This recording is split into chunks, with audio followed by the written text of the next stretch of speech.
Pain is an alarm telling the body something is wrong, and it is highly subjective. It depends on multiple factors in the environment. The way pain is experienced depends in part on the genes inherited, physical characteristics, and how the brain interprets signals too. There is a biological influence, a social influence, and a psychological influence. A factor of the biological influence is the fact that the amount of endorphins produced by a body varies person to person, and endorphins help when it comes to tolerating pain. Typically, the more endorphins someone has being produced, the less pain they are likely to feel. A part of the social influence depends on our social environment, like who is around us and what culture we're a part of. Typically, if someone is around someone else experiencing pain, both people's brain activity will mirror that of someone experiencing pain. Another example of a social influence is reacting a certain way to pain depending on who is around. Like here as an example, this boy's crush is watching, so he wants to appear tough for her. A part of the psychological influence can depend on how much attention we give to the pain being experienced.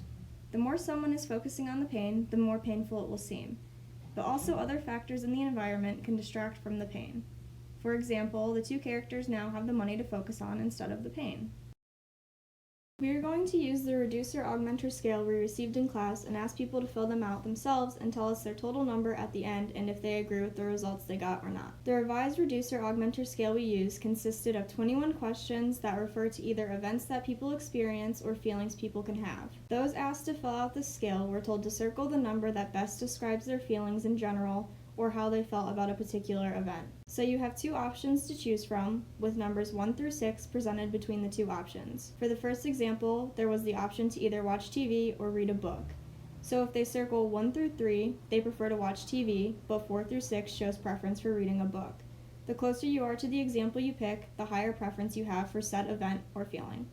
In 1967, Pietro found that there appears to be a continuum consisting of individuals whose nervous system magnifies incoming stimuli, called augmenters, and individuals whose system attenuates stimuli, called reducers, and those in the middle of the two extremes, called moderates.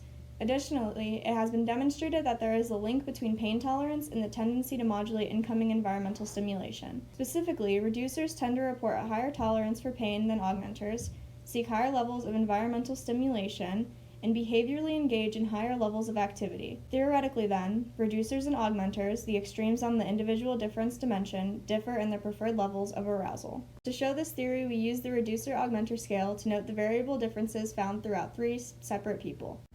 If you scored below a 52, you'd be considered a reducer, and if you scored above a 52, you'd be considered an augmenter. After taking the reducer-augmenter survey, my total score was 77, which indicates that I am in the middle of the pain perception spectrum, or moderate. I agree with these results because I am not highly sensitive to pain, but am still able to experience all forms of pain on various levels of intensity. On another hand, another person scored a 75 and disagreed with his results because the questionnaire didn't seem reliable. The last person received a 54, which was just 2 points above the cutoff for being a reducer. The person didn't really disagree nor agree. They thought that they would still be considered more of a reducer than augmenter because the score was so close. Thanks for watching our presentation on pain perception.